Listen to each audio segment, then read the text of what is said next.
Rewind, your year in review, is sponsored by the Wisconsin Realtors Association, bringing Wisconsin communities to life with great homes, businesses, and neighborhoods. The Wisconsin Realtors Association, the voice of real estate. 2021 sure has been a year to remember. There are far too many people who don't know how to get a vaccination. The Delta variant is here in Wisconsin. Our 7-day average is 100% higher. This week, we count down some of the biggest political stories of the year. Today, we anticipate having a $2.39 billion general fund surplus as we start the new fiscal year. I am running for governor of the great state of Wisconsin! And we'll look ahead to what we can expect for the upcoming 2022 midterm elections. All this and more on our Year in Review special.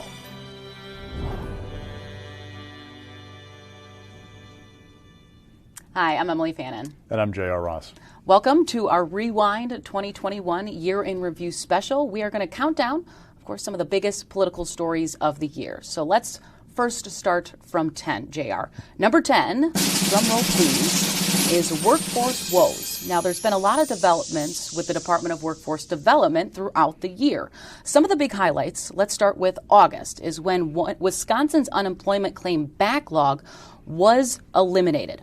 But the holdup there is that hundreds of people are still stuck in a backlog of appeals waiting for a hearing. In September, the Workforce Development hired an IT company to overhaul the system to revamp how the unemployment claims were processed after the pandemic really exacerbated the current system.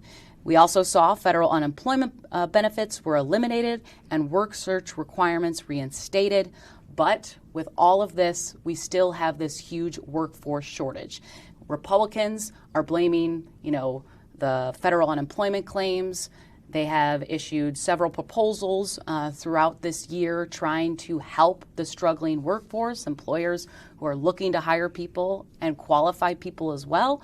So I guess my real question is right now, we know the unemployment system and it failing during the pandemic was going to be a key problem for Evers and his reelection campaign. Do you still think come November of next year, that's still going to be a top issue and a top target for Republicans when he's on the campaign trail? Well, the ads write themselves. So you're going to have people who spent months trying to get their claims filled, talking about what happened to their lives and how it impacted them financially. The bright spot for Tony Evers is just this month, we had record low unemployment. The November rate hit 3%, tied the lowest level we've had on record in Wisconsin. So Evers is going to make the argument, I'm sure, that, look, we went through this problem. It was an outdated system. They screwed up before. It should have been fixed before he even got in office. We fixed this system, and because we took these various steps on employment, we're down to a record low. What I don't know is how that play in their ads to talk about employment versus those sob stories you're going to hear in the Republican ads. It's still an issue for Evers. One of the biggest liabilities he has is going to be unemployment and the backlog of claims. And they do enough. They try to get general purpose revenue funding for this overhaul of the system. Republicans kind of went back and forth with them. He finally went to federal money. The Republicans said, why didn't you do this earlier? You had the money available. Why didn't you do this earlier? And the governor, it's been a constant conflict with the Republicans of he sees it as we have all this state money at our disposal. We have a surplus. Let's use it. Republicans keep saying, no, use the federal money when you can to hoard that state money.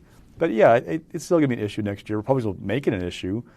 But just like in 2018, I did not foresee that the lawsuit over Obamacare would be a defining issue of the 2018 election in January of that year.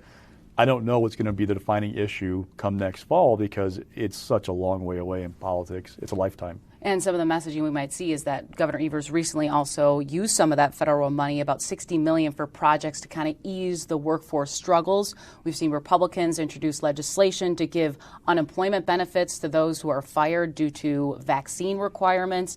So we could, or also there was also another bill that would allow 14-year-olds to work longer hours in the summer. So we'll see Republicans kind of focusing on this. This is what we want. Governor Evers either didn't sign those or he pushed those aside. And Evers saying, look, I used a lot of chunk of change of the federal ARPA funding to try to ease some of this workforce struggles. But I think going into next year, we're still going to see a lot of help wanted signs.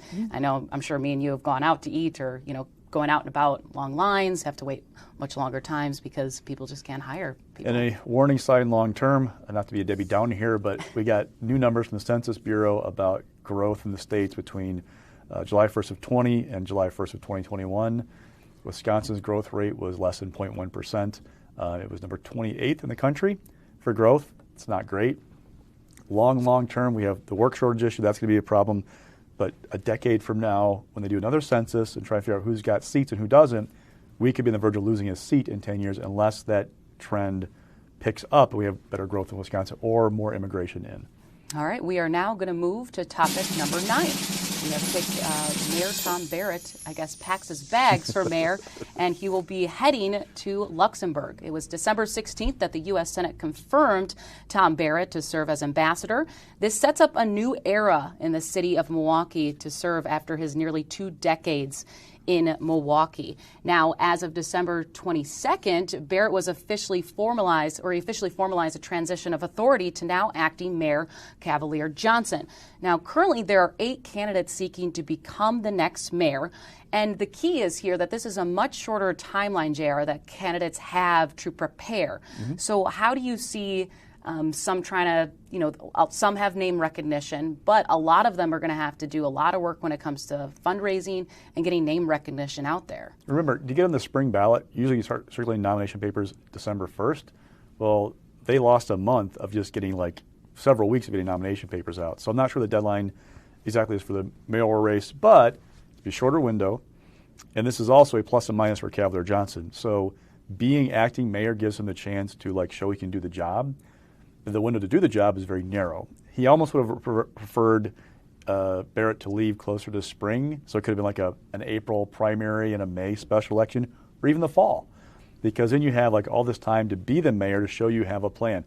He put out a plan already about dangerous driving, for example. He's trying to take advantage of this opportunity to show he can do the job.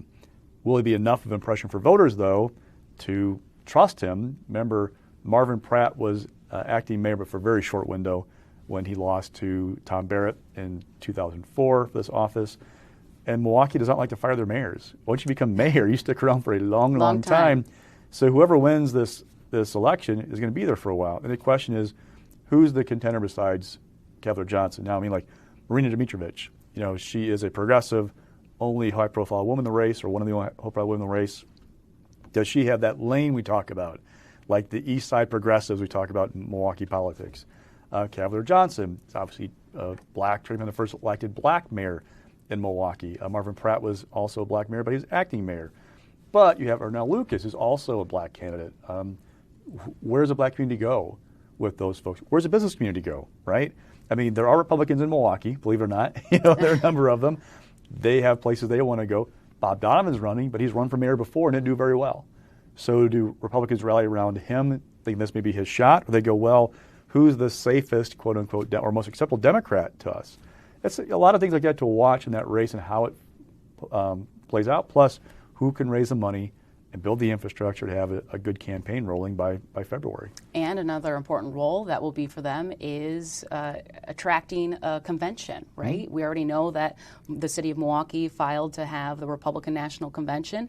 I know Barrett has said multiple times he'd love to have both conventions in the city of Milwaukee. So that will be another important role if they can bring that convention back after in 2022 when it was a mainly virtual convention and there's a lot of disappointment in the city. Hey, look, to get a convention, somebody has to raise the money.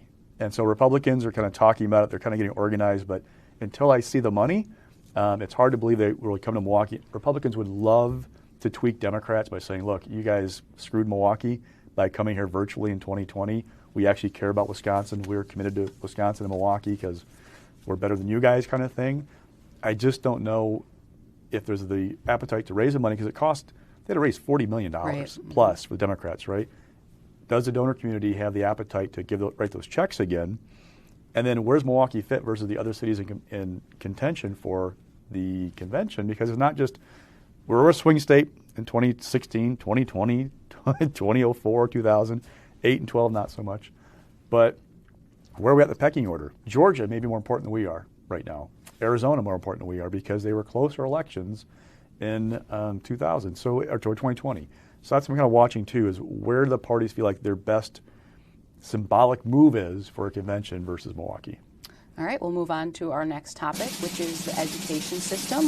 We had some changes in the state system itself. In April, Wisconsin elected Jill Underly to serve as the next state superintendent of schools. And with the education system, there was many debates around critical race theory, Republican proposals that would ban transgender athletes from competing in school sports. And these, like I said, are going to be key issues heading into the next election cycle. We also have that is kind of looming right now as the Joint Finance Chairs and DPI continue to debate where to put $77 million federal relief funds for school districts. Now, background in that is that Republicans sent the federal government their plan that they knew was likely going to face criticism, which would have given schools who stayed open during the pandemic more money over others.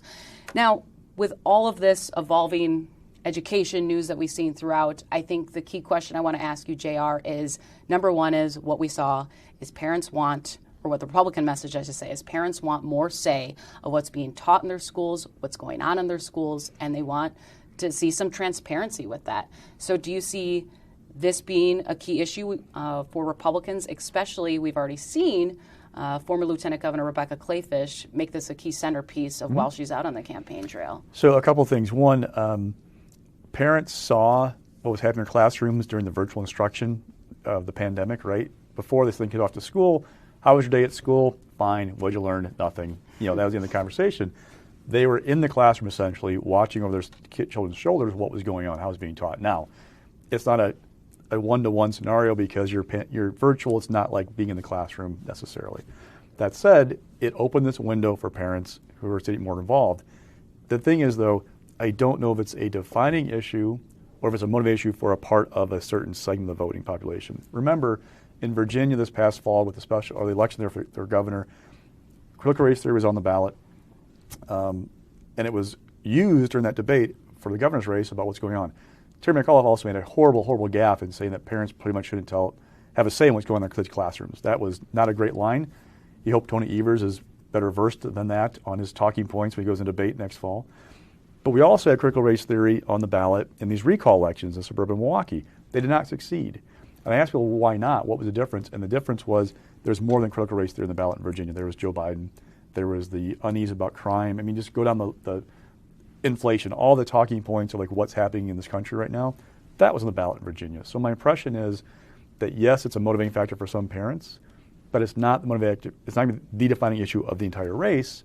It's how do you use it effectively and message it? Because it's just about critical race theory. I think people maybe aren't that in tune to that. And a lot of people can't even define it when talking in discussions. Yeah, but can you package it with other things about education to say, you need to care about what's happening in your kid's school. They don't care about you knowing, we do. Like that's the challenge for Republicans. How do you harness that energy appropriately and make an effective message? And speaking of education, Governor Evers ran on, I'm the education governor. He served many, many years as a state superintendent, and he's had a lot of, once again, this federal money at his disposal to use and make investments in schools because he didn't get what he wanted in the state budget. We can probably dive into the state budget a little bit more because we'll get to that a little later. And remember, too, we had report cards that came out this fall. They were not great. DPI said that more schools were meeting the standards than before, but more schools also had lower scores. It's kind of well, how's that work? And Governor Evers, for being in education as long as he has, you look at the trends, they're not great. And so the question for Republicans, what do you do differently? You've been either DPI superintendent or governor for 14 years by next fall. What are you going to do that's different? What's your vision for education besides more money? All right. Topic number 7, we have crime and law enforcement. Wisconsin a few is the times worst on the state show, to rate. we have talked about how this will be a big centerpiece for next session going into the new year. We've talked to Republican leaders. They want to pass several proposals that deal with this. But this really came to light in this past year. It's a lot to unpack, but there was the Kyle Rittenhouse trial. Most recently, the Waukesha Christmas parade tragedy that really started to ignite these calls for criminal justice reform. Let's take a little bit back in time because I want to first start about the Speaker's Task Force on Racial Disparities. Now, that was created after a Kenosha police officer shot a black man, Jacob Blake, several times. That became very controversial. So Assembly Speaker Robin Vos took action, gave named 2 co-chairs, Sheila Stubbs and Representative Steineke, me, almost blanked on that. And their goal was basically to release some recommendations in hopes to reform law enforcement policies. Now, that commitment was met, and they did release 18 recommendations, but a lot of advocates said they didn't go far enough. We did see some legislation pass. There was some movement. Governor Evers took some signatures on those bills and signed them into law, but he also called for more actions. So before we kind of get into where we see this playing out the new year, let's kind of hear a recap of those who really rallied for police reform. Wisconsin is the worst state to raise a black family. These facts are shameful, unacceptable, and our community deserves better. This list of legislation is a key step forward. It is the floor. It is basic. It is not progressive. It is basic reforms. These are good bills for our community. Together with bipartisan support, we are going to bring the key legislation to Governor Evers' desk. We didn't just put our stamp of approval on legislation that was already out there. We asked for changes to that legislation. We came out with brand new legislation. Not everybody got everything that they wanted. Some people feel like the bills could go further. Some people feel like the bills go too far. It was about trying to set a tone for people to come together to find consensus around really tough issues.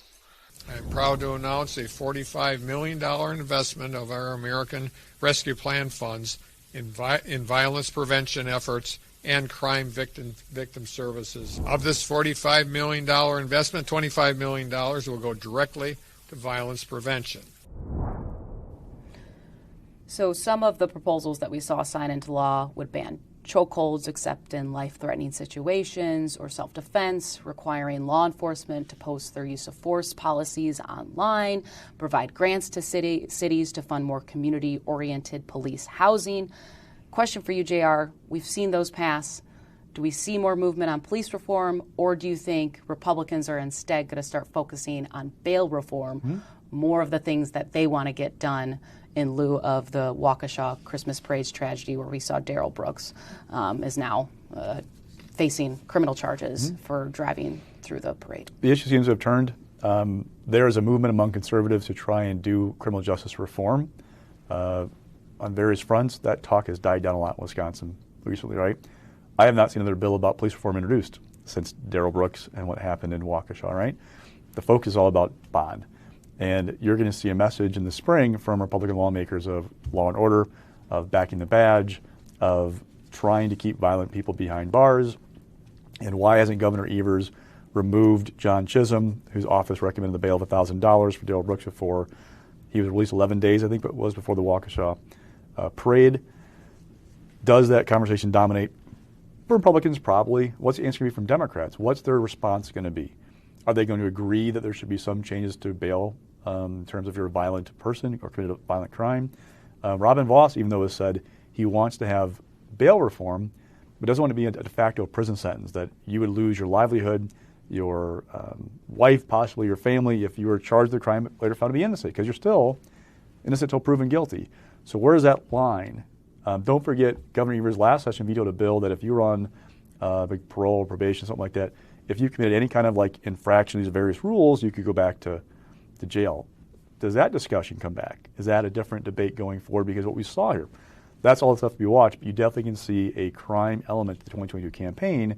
Republicans pushing it, the Democrats are soft on crime and don't back police. And that's what I was going to mention, too. It's kind of this fine line. What does bail reform look like? Because Attorney General Josh Kaul, even Governor Evers has said, yeah, I'm open to the idea, that the constitutional amendment to give judges more discretion when setting bail when it comes to a dangerous defendant, they like that idea. But the same thing is that the perfect fit for Wisconsin? Who knows? The bill that Evers vetoed last session about those violations, there was a cost estimate from corrections of hundreds of millions of dollars to build more prisons, essentially, to house people who committed these violations while out. Likewise, Dana and Milwaukee County are the two most populous counties in Wisconsin. They're the ones that focus on Republicans about their bail policies. Their jails are full. They don't have room to house more people now, so would they have to change policies on other folks? How do you address that? It's not like you just change the bail policies and that's it. There are implications of what ripple effect from those decisions they have to deal with, and the state fund it. My guess is Republicans don't want to give Milwaukee County, Dane County more money to create more jail space. So what's the answer going to be for that part of the equation? And that's usually what stalls a lot of just general blanket criminal justice reform stuff, is that people can't find the best idea approach. There's always going to be someone say, hey, wait, you didn't think about this. It wouldn't be our countdown if we did not cover a big topic, which is the 2022 elections. So the campaign is going to begin. We have a lot of candidates' names out there. I kind of just formed kind of some of the big questions here. Will U.S. Senator Ron Johnson run again? We have Rebecca Kleefisch that remains the dominant Republican frontrunner for the governor's race. Will there be a competitive race? It seems like there might be for the first time in a long time for the Secretary of State's office. And who will win the primary election for lieutenant governor? So, JR, we were talking a little bit before the show started. Ron Johnson keeps saying, I'll make a decision in a few weeks. I'll make a decision in a few weeks. The question is there, I guess, how would it impact the Republican Party if he doesn't run? Well, if he doesn't run, it impacts the governor's race, one thing. So Ron Johnson is the key cog in all this right now. If Ron Johnson runs, then Kevin Nicholson runs for governor. Right? That's obvious. Kevin Nicholson, who ran for U.S. Senate in 2018, he has said he's running for something next year, just not sure which office yet. If Ron Johnson doesn't run, and Kevin Nicholson runs for U.S. Senate, what's Mike Gallagher do? Congressman from Green Bay. He's had his eye on that seat as well. There's a perception that Ron Johnson does not care for Kevin Nicholson for a number of reasons. So where would Ron Johnson end up in a primary like that? Oh, by the way, Donald Trump is very important. Republican primaries. Mike Gallagher called on Donald Trump during the January 6th violent protests of the Capitol to stand up, essentially, pull back your supporters. I don't think Trump cared for that and the attention that Gallagher got. So if you're a Wisconsin Republican, could you keep Trump out of a primary like that? And this is all out of theoreticals right now because we know what Ron Johnson's going to do. But I'm trying to underscore how messy it could be if there's no Ron Johnson running for U.S. Senate next year. Now, let's say Johnson runs. I have a primary for governor between Kleefisch and Nicholson. That dynamic would be Kevin Nicholson avoid a repeat of the 2018 Senate primary, where he ran against Leah Vukmir, who was kind of like a party favorite. People knew her, were familiar with her. Nicholson was the outsider, a guy who had been a college Democrat, actually the president of College Democrats, the entire national organization, 20-some years ago. Can he win people over? Has he done enough to assure the base, I'm one of you? Whereas the Kleefisch, she was part of the Walker administration. They backed her, the base did, during a recall election in 2012, right? They know her. She's worked that base for years, gone to convention. There's a very important thing about the state Republican Party race for the nomination. The state party has an endorsement process at the convention every even-numbered year. If you get that endorsement, the party basically is your de facto backer. I mean, like, you get access to their information, they promote you to their voters, those kinds of things. That would be big for Rebecca Kleefisch. Could Kevin Nicholson, again, theoretically, prevent her from getting the party's endorsement at the convention? Maybe. But he would need that to avoid a repeat of 2018 where he was the outsider running against Leah Vukmir. So you have all that going on, just those two races. Lieutenant governor, I mean, like, nobody wanted to be lieutenant governor not that long ago. Right. It wasn't a very popular office or very high profile, but Rebecca Kleefisch, Mandela Barnes have changed that. Walker gave Kleefisch stuff to do. Evers has given Barnes stuff to do. They both have used as launching pads to other offices. So if these others, it's what's the best profile to be on the ticket? Let's say Kleefisch is the nominee for Republicans. She's from southeastern Wisconsin. She's a woman. What balances her out, right?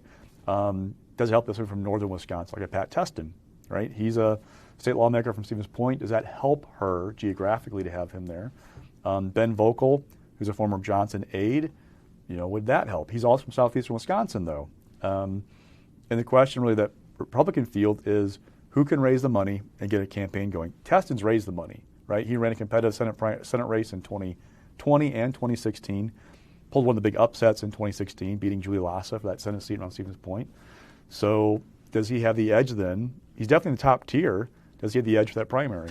Vogel could raise money because he got these connections through Johnson, but I don't think Ron Johnson's the kind of guy who'll go out and endorse somebody and say, well, you were my aide. I'm going to tap you on the shoulder and help you out. Right. So he's going to fight for it. Who can break through the other people who are contending? Who can also break through and be in that conversation with those two? On the Democratic side, you have all three candidates are from southeastern Wisconsin right now. We might get more, also from southeastern Wisconsin. So what's the profile that works? David Bowen's from Milwaukee. Lena Taylor's from Milwaukee. Sarah Rodriguez is from the suburbs. Democrats did great with suburban women, right, under Donald Trump. that's maybe with the crime thing, Waukesha Christmas Parade, maybe that's slipping away. Does Rodriguez bring the ticket in that regard? We'll see. But I'm watching, does Evers endorse in that primary? That could get messy for him if he did, because you alienate somebody. He usually has it in the past, too, when it comes to any Democratic races or whoever else is on the ballot. He remains pretty quiet until the final weeks and usually doesn't send out a statement that I've endorsed so-and-so. Unlikely, but if it got messy and was distracting from his own campaign, what do you do then? Yeah. And much like Mandela Barnes, people think, well, Mandela and the governor, they're like, buddies, but he's not going to endorse in the Senate primary either. So again, unless it gets messy, maybe he stays out of that. And speaking of the governor's race, let's hear from Governor Evers and Rebecca Clayfish when they both kind of formally announced that they're in this race. Wisconsin, I'm in.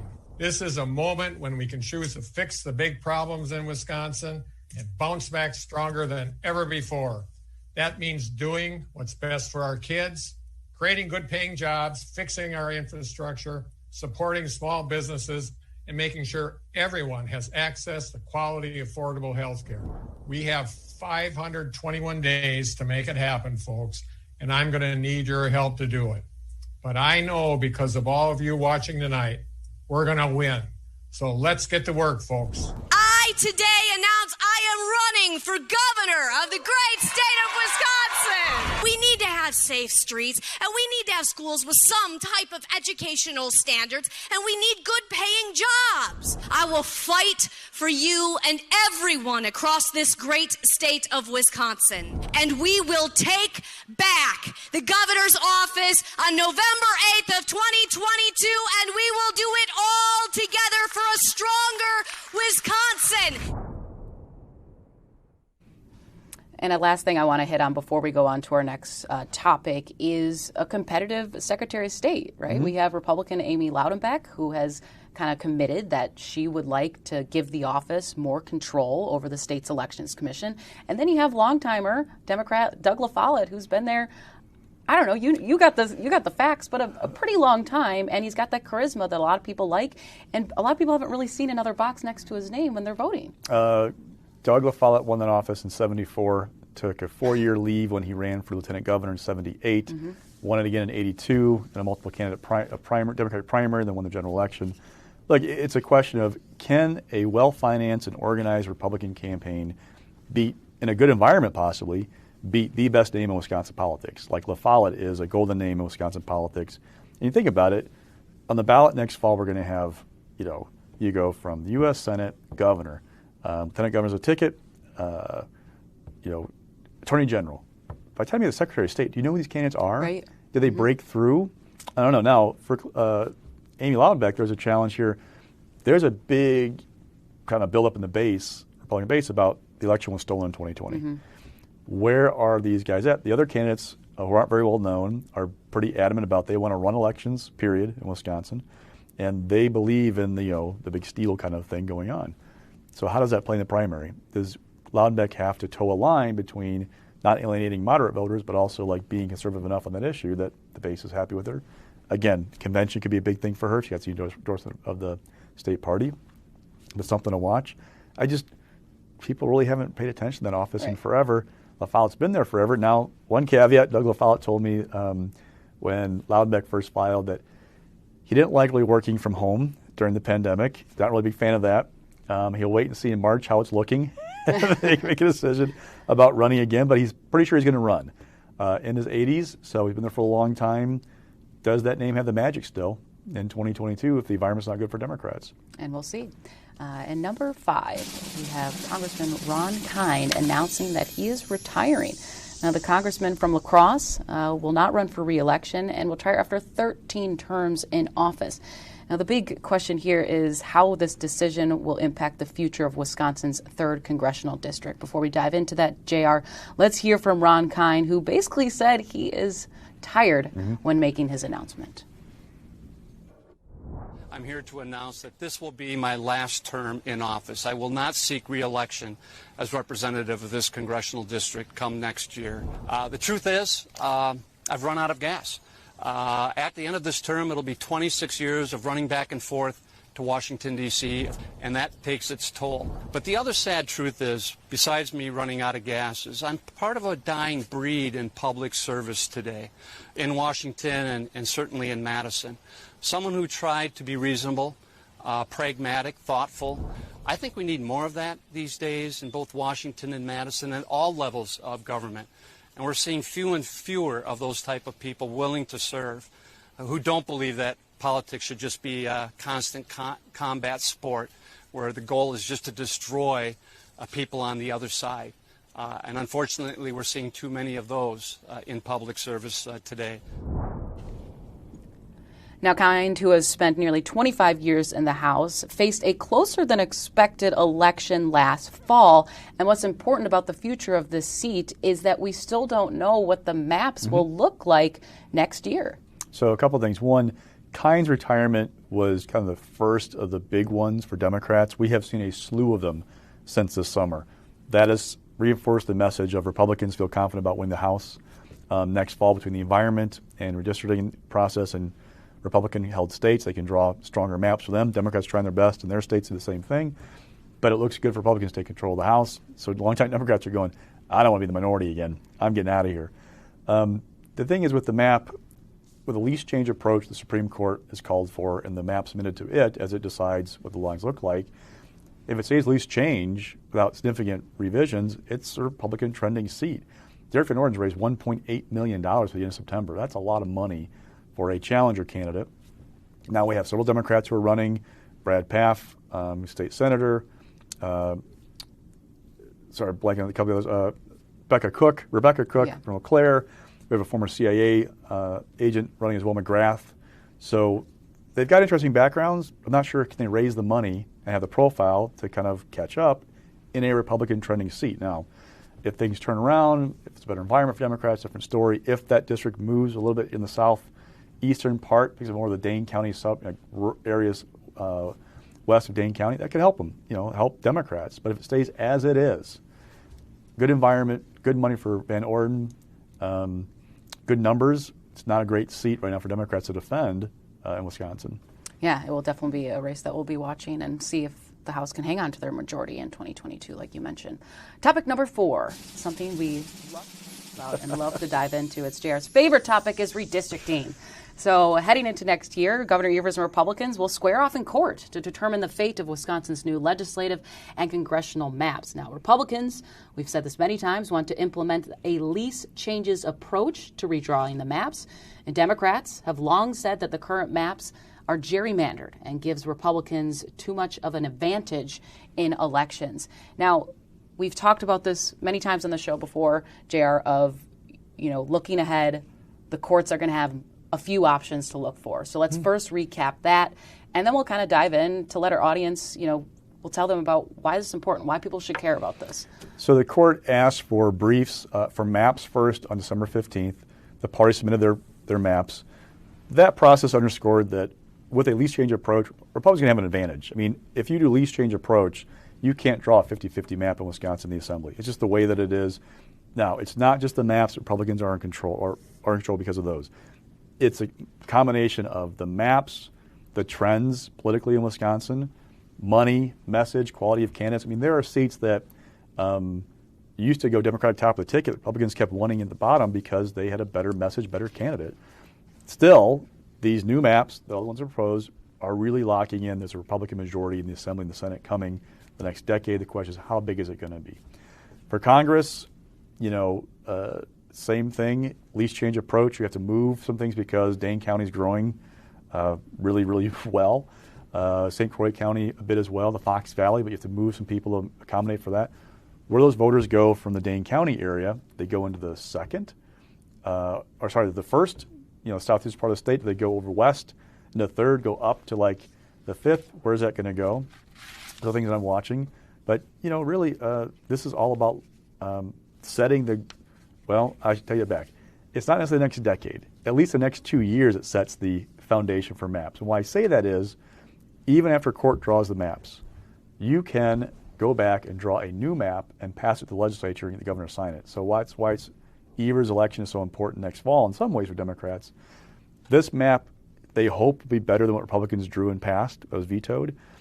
But if it is better for them and they lose the governor's office and maintain both houses, they can come back in January of 2023, Republicans can, pass the map they wanted to this time, tweak a little bit more after this next election to accommodate like any changes, and you can't stop that map unless there's a federal lawsuit that challenges it. So let's now hear a little bit of the video of some of the debates that we're likely to hear in court when it comes to the governor's proposals and Republicans' proposals. Somehow Republicans prepared gerrymander maps that some have described even more gerrymandered than the ones that are in existence at this point in time. If I had to grade homework, it'd be an F. If the Republican maps come to my desk, they are going as they're currently drafted, I'll veto them. At least the Republican map goal was not to decimate the voices of the black and brown communities in Wisconsin. Governor Tony Evers, Mr. Speaker, the people's maps are also not fair to everyone in our state. You can't take our minority-majority districts. They are protected.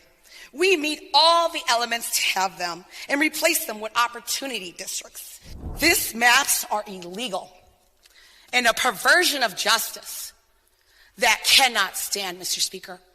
We did not consider race when drafting the legislative maps, instead relying on the classic redistricting principles adjusting for population changes. We all know the maps were considered constitutional 10 years ago, and that's why the underlying maps are as well. We listen to the public, we involve the legislature, we maintain the core principles that it sounds like we agree with Tony Evers on, and at the end of the day, these maps are constitutional. They will be good for the state of Wisconsin, and it's why I encourage all members in both parties to vote green. So we know for sure redistricting will be talked about a lot next year, but sadly one thing that will still be talked about and in the news leads us into topic number 3, which is the pandemic. We all thought this summer, we were good to go. We thought everything was going to be fine. That is not the case right now. I first want to recap kind of earlier this year. In April, it was when the Supreme Court struck down Governor Evers' emergency order, which was the statewide mask mandate. Now, the court ruled that Evers exceeded his authority because he was issuing them multiple times in a row. Now, the ruling bars the governor from issuing mask orders and other mitigation efforts to prevent the spread of COVID-19. So when a lot of people hear news about COVID right now, they're like, oh no, another shutdown. Well, technically the governor does not have any of those powers anymore. So the mask really dominated also school board meetings. We've talked about that. And all during this throughout the year, we've seen Republicans propose a host of anti-vaccine bills aimed at banning vaccine mandates for basically everywhere you go, businesses, employers, sporting events, and concert venues. Let's take a listen to, I guess, the year throughout COVID, the variants, et cetera, from state health officials, and kind of recapping of how it went this year. Anybody in this body should be concerned of all Wisconsinites. I have the right to tell you that some people are more susceptible. And your leadership is not about you. It's about everyone. The CDC and the FDA go right back to wash your hands. That is the most important thing. And I would not advocate to not wear a mask. If you're out, wear one. But it should not be mandated. Wisconsin's vaccine rollout has been a national embarrassment. If you ask the average citizen, they have no idea what our plan is. They have no idea when they can get a vaccine. And they have no idea besides calling their local hospital frantically. As of yesterday, Wisconsin was 4th in the nation for the percentage of our vaccine supply used. It has been made even more crucial as we face new variants of the virus and a state that is not fully vaccinated. We are in a new phase of the epidemic that is clearly worse than we were before, and it's transmission among young people who are driving the change in the curve. The Delta variant is here in Wisconsin and spreading throughout our state. If you are unvaccinated and exposed, it's not a matter of if you'll get it, it's when. So we know last year, this year, the pandemic was a kind of a key issue on the campaign trail for people, but we don't really know whether if it will still be a centerpiece for some candidates in 2022. We were kind of just talking a little bit about, we saw the shortage of poll workers. There's probably going to be, maybe the Wisconsin Elections Commission might have to make some changes because of the criticism they're getting right now for Republicans on what, I guess, recommendations they gave when it came to nursing homes and ballot drop boxes, et cetera. So I guess this is a question that we don't know, JR. I mean, do you think the pandemic is going to be a key talker for the 2022 elections? Look, Joe Biden's numbers started to tank around the pull-out from Afghanistan and the rise of the surge in the fall. He ran on this platform of being competent, about getting control of the virus. He's going to shut down the virus, not the economy, right? Well, here we are having a wave that was similar to the wave a year ago, even though we have a vaccine available. The questions are, this disease has proven to be somewhat seasonal, right? So you're seeing like these fluctuations in numbers. We had a drop in cases in June down to like there were several dozen new a day versus the hundreds we're seeing now. Where is this at next summer? Do people feel better about it? Because if it's a seasonal thing, this wave as well, do we see it taper off in the summer? Everybody feels good again, and then those doubts creep back up in the fall because it gets worse again? Like, how's that going to play out? Because think, the big peaks started going in November, last 2021 and 2020. That's the right time of election next fall. So how do people react to that? That's one thing. And for Evers, he got pretty good marks about how he's handled the COVID. Last Marquette poll talked about how people don't really trust him, what he says about COVID-19. They don't trust Ron Johnson. Ron Johnson has made a platform of being, in his mind, just asking questions to others, a conspiracy theorist about things with COVID-19, the various things he's thrown out there. How do people view him and what his stance about COVID if he runs again? If he runs again, right. So it's going to be an issue next fall. I just don't know what's going to dominate next fall because it's so far away.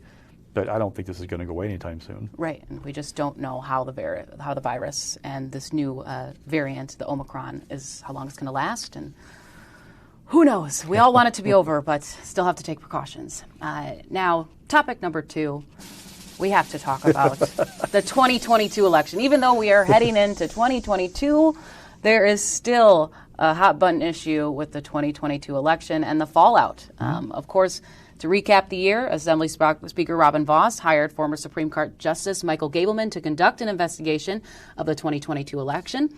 Since it has started, there has been major backlash. There's been criticism over Gableman's staff and his previous comments that he has said, claiming the election was stolen. Some staffers are conspiracy theorists. It remains unknown when this probe will end. And the scope of the investigation, to just remind people of what we know as of right now, JR, is that he's looking into alleged voter fraud at nursing homes, the CTCL election grants that Republicans have taken aim at that were distributed to Wisconsin's 5 largest cities, but also kind of sprinkled across the state. We've also seen attacks against the Wisconsin Elections Commission for how they administered the election and the guidance that they gave to local clerks. And there's been calls for their resignations, and some want to see them criminally charged for their actions. So, to end on that, we've also seen numerous reviews. It's important to note that we've had the Nonpartisan Legislative Audit Bureau that has shown that there's no widespread voter fraud. There's no evidence of it. We've even seen conservative group, the law firm Wisconsin Institute for Law and Liberty, do their own review, saying Joe Biden won. But a lot of Republicans don't want to move on from this. Let's kind of hear a recap of the arguments on the 2022 election and what this means for the 2022 election. What happened in Green Bay? It should scare you. They were able to push out the city clerk, not allow her to do her job to administer our elections, and allow outside paid political staff to administer the elections in Green Bay is a scary proposition. One thing remains clear in Wisconsin. We held a fair, free, and secure election, and Joe Biden is our president. People need to understand that this election is over. The Legislative Audit Bureau, as always, does an excellent job. They did a good job here. I have confidence in Justice Gableman and that in the end we are going to have a report which showcases all of the problems that occurred in 2020. Of all the items in the Legislative Audit Bureau's report, This one was the most egregious example of sloppy work, inaccuracy, and unprofessionalism on the part of the Audit Bureau. So isn't this just a extension of partisan activities trying to gin up a political base for the next election more than a legitimate investigation of the last election? My work and my employees will be judged by one thing, and that is the finished work product.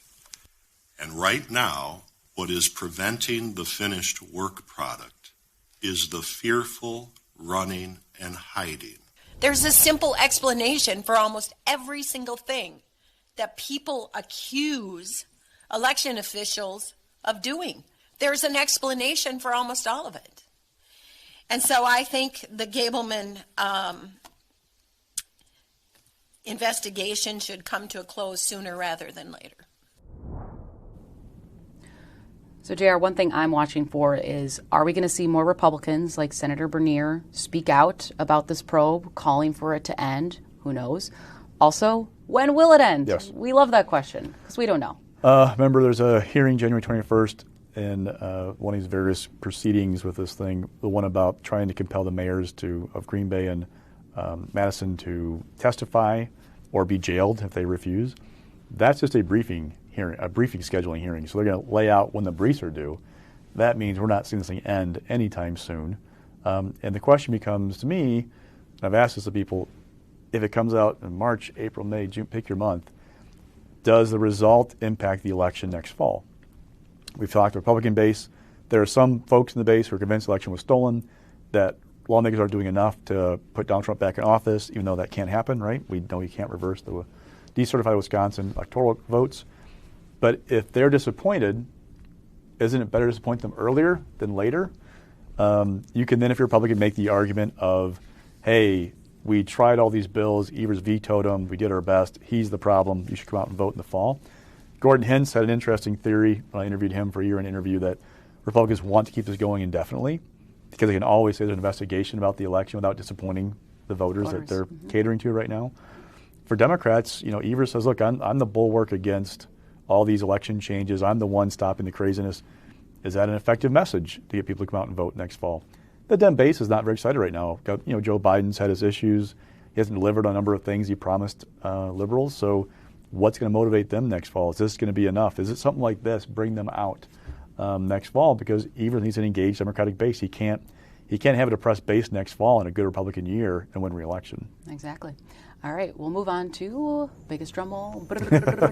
Number one, we have the biennium budget passing. Now, a lot of people forgot this even happened this year. Just kidding. I mean, we remember, right? But it was on July 8th, Governor Evers signed the 2021-2023 state budget, which includes more than a $2 billion tax cut, which was proposed by Republicans. Now, Evers issued more than 50 vetoes to the budget, but most of them were minor. Now, the governor said vetoing the entire budget was not an option for him because it could have compromised billions of dollars in federal aid. I kind of want to go back to the second bullet, or the first bullet point there, JR, is about him signing the $2 billion tax cut. Governor Evers likes to say, I signed it, look what I did for you. But Republicans have long argued that, hey, that was our idea, you're taking credit for it. So on the campaign, it's going to be Tony's messaging, look what I did, but Republicans saying, well, if you would have totaled his budget, it actually would have increased taxes by $1.6 billion, correct? The one he proposed? If you're explaining politics, roughly by 2 periods. Yeah. If you're explaining politics, you're losing the message game. So if you have to say if this would have, it's a harder message to deliver. I had some Republicans who, when the governor signed the budget, said we miscalculated things. We may have just given him a golden gift for re-election in 2022 because he can say he signed $2 billion in this budget. He signed also hundreds of millions more in tax cuts and other actions he's taken while governor. He can say, I'm Tony the tax cutter. Now, it drives Republicans crazy. They feel like it's not really a genuine argument from the governor. But all that matters is the message in the ad. And he can say in the ad, I signed X billion dollars in tax cuts. The economy's humming along. We got low unemployment. We're doing great. Republicans will say, you wanted to really raise your taxes. We saved you from Tony Evers. Can that message resonate versus the more simpler one? And, oh, by the way, hear those ads about unemployment, the problems there, trying to undercut that good economy stuff, how unemployment is doing well. It's going to be interesting. And I don't know what's going to dominate the discussion, but this budget was interesting because it also queued up the relationship between Governor Evers and Robin Vos. Vos has done nothing but say Tony Evers gave in. He abandoned his budget. He abandoned his maps. He's this ineffective governor. He's weak. Robin Vos is driving a message that Tony Evers can't get things done, and he's basically just being pulled on by the nose by Republicans. There is some truth to that he can't get stuff, Evers can't get anything done he wants to without Republican legislature, but he still has $2.7 billion in federal money to hand out between last year and next year, or this past year and the coming year. That's effective. You know, he gives you a lot of ribbon cuttings. I don't know if it's going to offset. For example, Republicans will argue, look, Evers shut down your businesses. He's the reason why you need these ARPA funds to make up for lost revenue because he ordered the shutdown. So they focus on that, or Evers saying, here's your check, businesses, here's tourism industry, here's where we're helping you. The ad saying we did all this stuff to help us get back on our feet, and now things are humming along. I don't know what's going to win out next fall, but that's the different message you're going to hear from the two sides, I think, next fall. And speaking of the tax messaging and, of course, this budget overall, there was a lot of debate over it. When is there not a debate during budget discussions and the joint finance hearings that lasted several months? Let's take a listen to the recap of the budget process and how both sides kind of weighed in on it. My budget was a reasonable approach. What the Republicans have put forward is not only inadequate, but even if they meet those federal guidelines, it's an inadequate response. The Fiscal Bureau, our nonpartisan arbiter here, has outlined for us on the June 8th memo the most important factors in the position we're in. Joe Biden and Tony Evers and the Republican legislatures on this committee, you guys fought those efforts. You wrote letters saying the federal government shouldn't spend additional money. You took Tony Evers to court, sued him multiple times over different containment measures. You don't get any credit for this. You know, people are all talking about President Biden and President Trump and Tony Evers and how everybody did this great budget surplus that we did. You know who did this budget surplus? Wisconsin families. That's who owns and that's who did this budget surplus. And this proposal, this motion, is going to give some of that money back. So this morning, I exercised my broad constitutional authority to improve the budget that was sent to me, and I am signing Assembly Bill 68, making it Wisconsin Act 58. Personally, I find it laughable and hypocritical that just 6 months ago, when Governor Evers introduced his budget and he proposed an over $1 billion tax increase, well, the governor today takes credit for the historic tax cut that the Republican legislature delivered to his desk. At the end of the day, we're pleased the governor was forced to sign a reasonable, responsible, and realistic budget. And Jerry, I want to end our show today about what was missed this year. We know COVID, elections, budget, a lot of these headlines, redistricting really dominated the year, but what do you think was really under the radar? Well, it was kind of a late developing story. So we have a change of leadership in the Assembly Democratic Caucus. Gordon Hintz stepping down as of January 10th, I believe. That kind of came out of nowhere, though. Hintz wasn't that excited about seeking re-election in 2020. He's been here since the mid-2000s. You know, he's a long-timer at this point in that caucus. And there was a thought that maybe he would seek re-election. He did. He told me his commitment was to get the caucus through the budget and redistricting. And those are both pretty much done, other than the court action, obviously. Mm-hmm. It's time to walk away. So he walks away in mid-January. And now Dianne Hesselbein, who's running for state senate, she's leaving in mid-February from assistant minority leader because she wants to focus on her Senate bid. John Bach retired. Hesselbein has got a great chance to win his seat, very Democratic seat, kind of based in the Middleton area, which is where she's from. The only question is, once the lines are drawn, is her house in the district still? She's got to watch that. But open the door for change in leadership. Greta Neubauer is 30 years old. She is from Racine. She is the youngest leader of either caucus in either house since 1943, when the guy was 29 years old and like 4 months shy of his birthday when he became Senate Majority Leader. Went on serving in Congress, by the way. Greta is also the first openly LGBTQ leader of a caucus, I believe, in state history. She's bisexual. So kind of some first, a real change in leadership. Kaylin Hayward, Haywood, who is 22 years old, won his seat in the assembly when he was 19. 19, yeah. Very proud to be one of the youngest lawmakers in state history. He is the assistant now. This is a sea change for leadership. These guys have not been around for a long time. What's their direction going to be? At the same time, that caucus is very young. Of the 38 members of that caucus, or 38, 18 were elected from 2018 on. So Greta Neubauer was January 2018 special election. Everybody else from that day through 18 members. That's a very young caucus.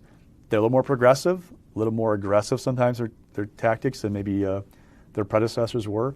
How do they govern? Or how do they try to run the caucus, I should say, because you can't really govern when you're in the minority. But for Neubauer, she's pretty progressive.